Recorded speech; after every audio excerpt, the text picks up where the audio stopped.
State Attorney General Bob Ferguson calls the policy outrageous, and today Ferguson said he and his legal team are looking at the policy through a legal lens to determine whether the state can bring a lawsuit against it. Now, the Attorney General joins us in studio. I appreciate you coming in on the weekend.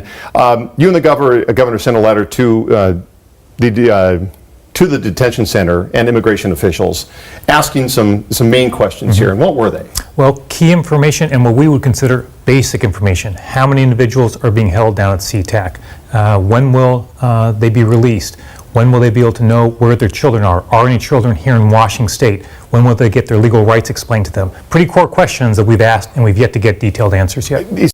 So now in 2025, when it's against the entire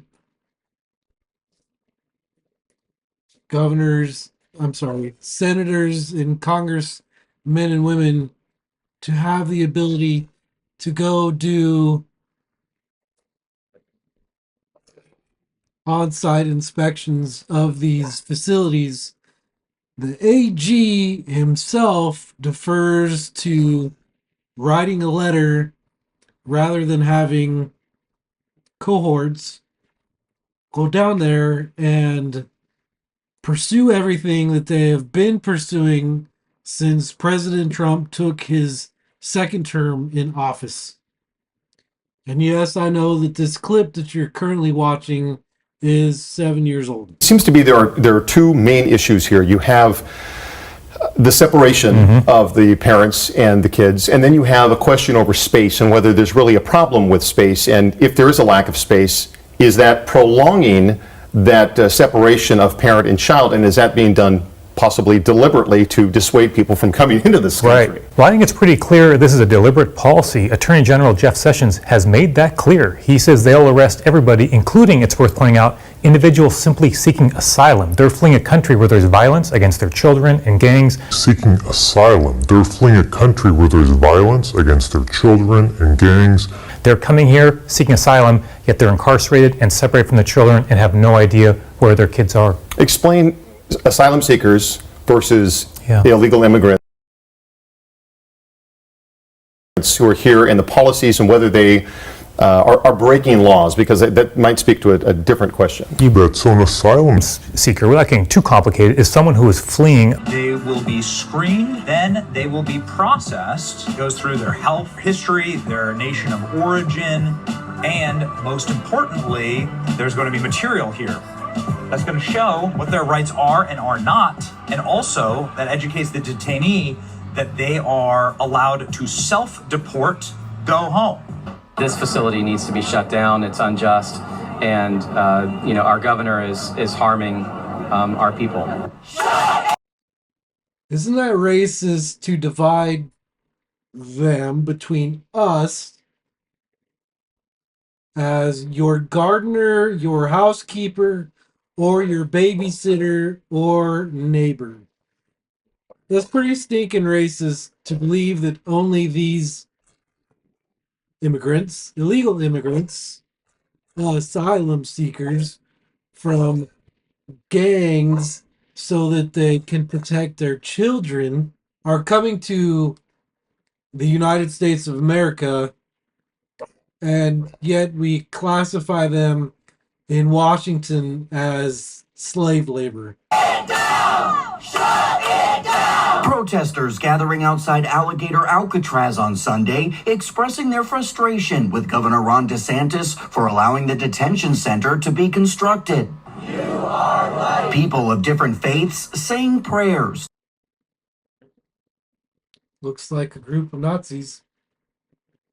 Demanding the detainees being held there be treated humanely.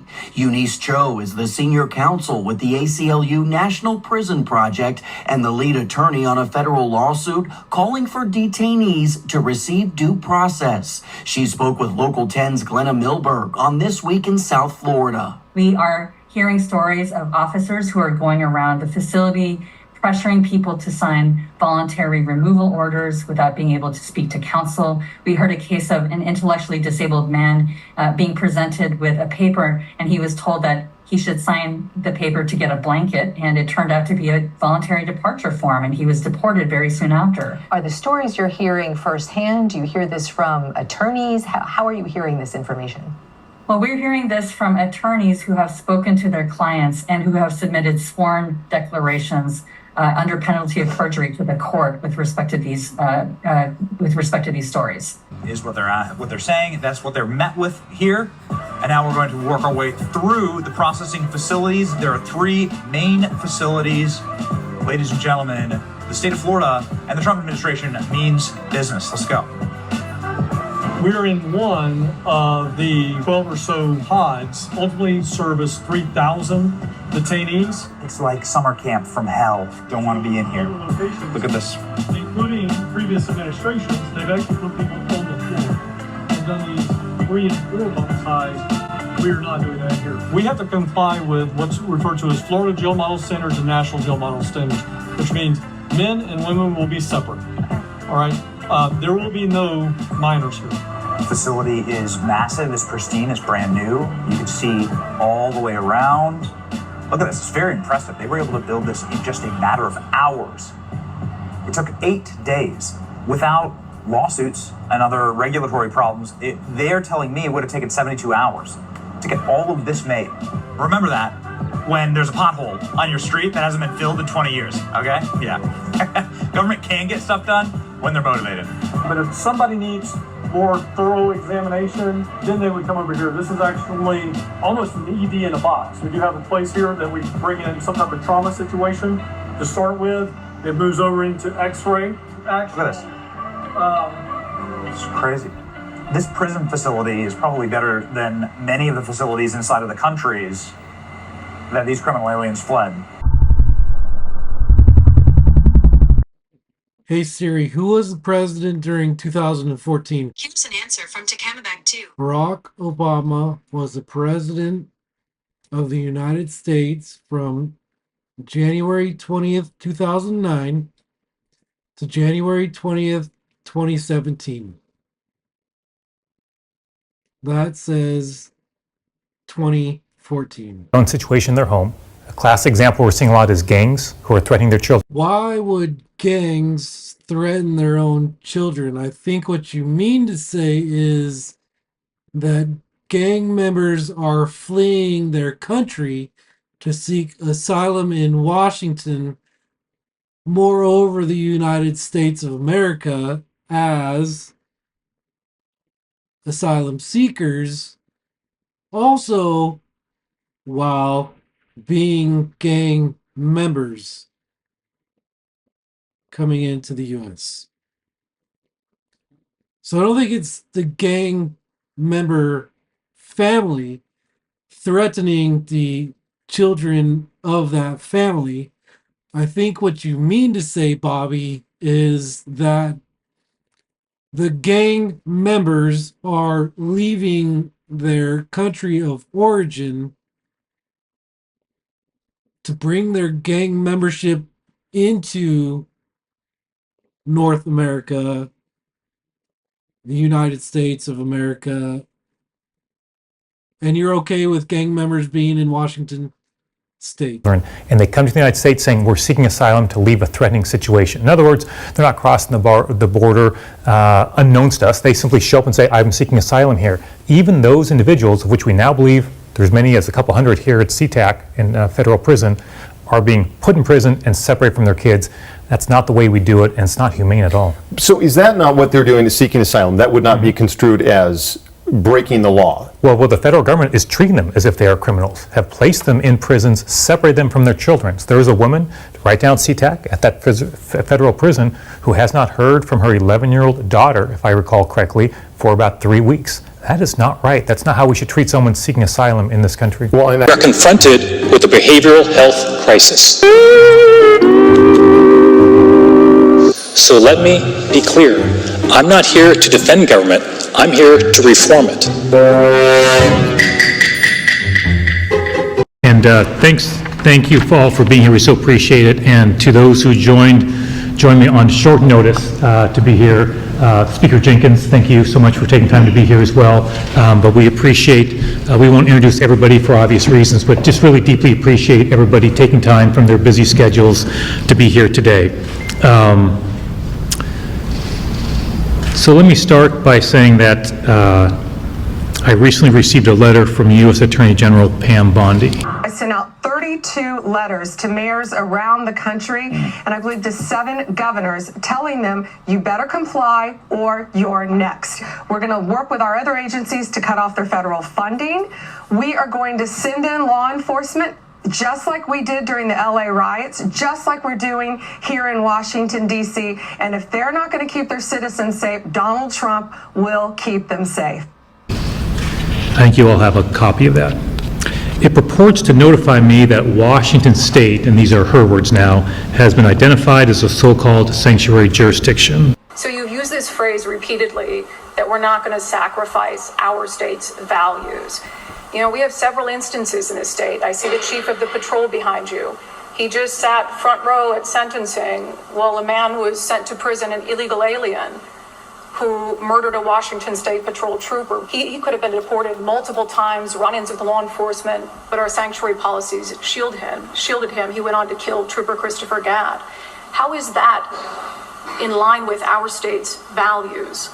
Our job is to make sure we're adopting laws that make the appropriate balance and to keep Washington Working Act adopted in a bipartisan fashion, by the way, by the state legislature, I think strikes that right balance. If folks violate the law, engage in criminal conduct, they're going to be held accountable for that here in Washington State, and whether you're documented or undocumented. So I think those are consistent with the values of the Keep Washington Working Act, and we'll continue doing that. A follow-up to the question I asked earlier, and you made the point, you know, if somebody breaks the law, it doesn't matter if they're here illegally or they're citizens, you know, we're going to arrest them, as was the case with the man who killed Trooper Gadd. But the point in the question was, you know, he had had several run-ins with law enforcement in the years that he was living here illegally, where in a non-sanctuary state, they could have cooperated with ICE to remove him from the country. There's no doubt that Christopher Gadd would be alive today if it weren't for our state sanctuary policies.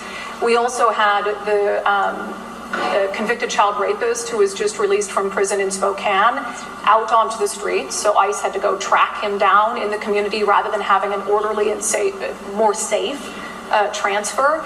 So no one's saying, you know, let's go round up people in the fields or whatever it is, but why not cooperate with the federal government and with ICE when it comes to known violent criminals who we could remove from our streets in the interest of public safety? Yeah, appreciate it. I think I've answered that question. Any other questions that folks have? That's her line. By the way, on grounds that her letter makes no effort whatsoever to explain. State Attorney General's office is suing the Adams County Sheriff's Office. The lawsuit claims deputies illegally held people based solely on their immigration status. The AG's office is also claiming the Sheriff's Office helped federal agents question people in custody and gave confidential information to immigration officials. The Adams County Sheriff's Office released a statement that reads in part, quote, the state's restrictions attempted to tie the hands of law enforcement, making it harder to cooperate with federal agencies that help keep dangerous individuals off our streets. This lawsuit prioritizes ideology over the safety of our community.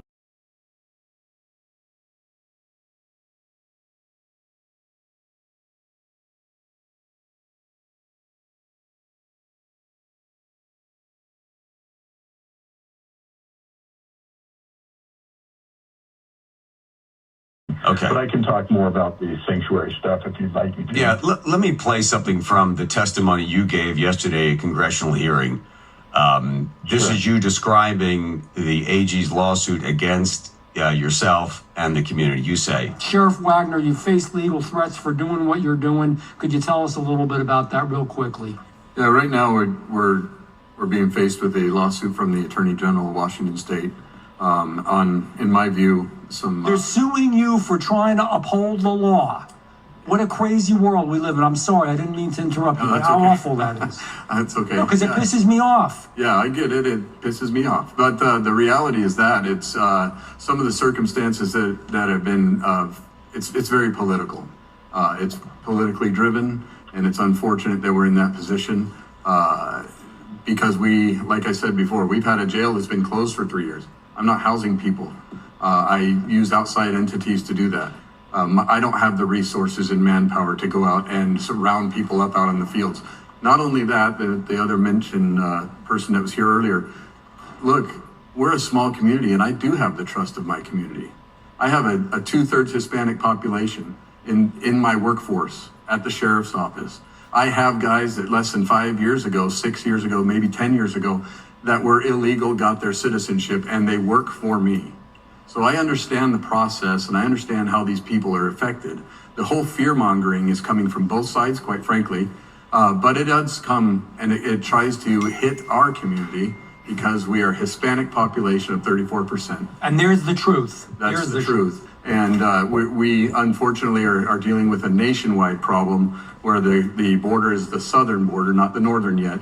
And my community is affected because guess what? We fit the mold that needs to be in politics apparently right now. Thank you for what you do. I yield back. Thank you. She refers to unidentified policies and practices within Washington state that she asserts violate federal law.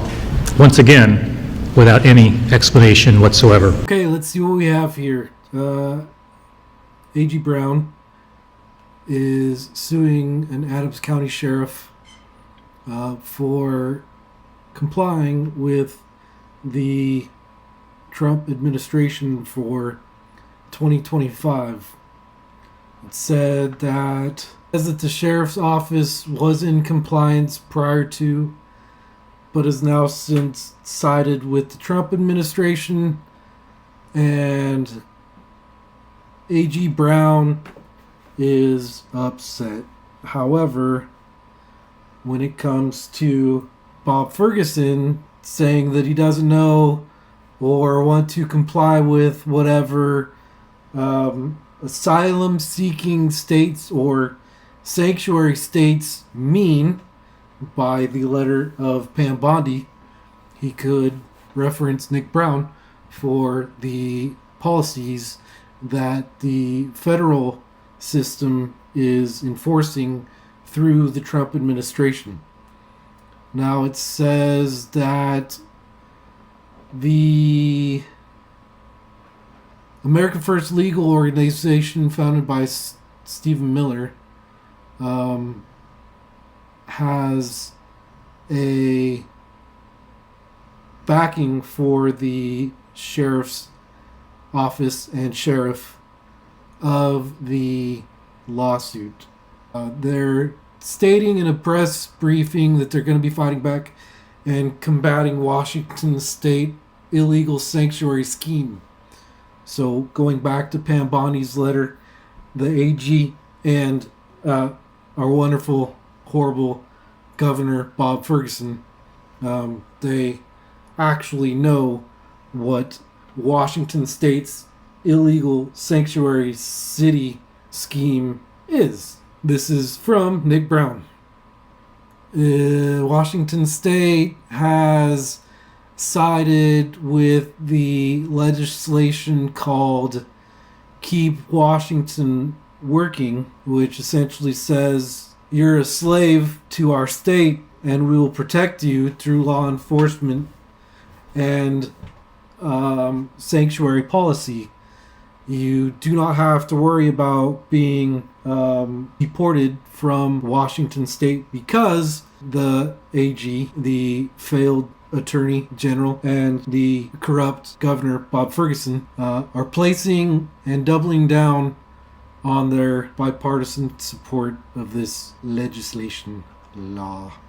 Lawmakers were concerned that if local law enforcement were aiding federal immigration efforts, victims of crime could be reluctant to call police for help or to report crimes that they witnessed. However, the Washington Association of Sheriffs and Police Chiefs sent a letter out to its members in February reiterating that federal and state law must be followed and that no one in our state should fear calling 911 for help due to their immigration status. Quote, rhetoric does not change the fact that the focus of law enforcement is on criminal violations that affect local community safety and quality of life, says the WASPC.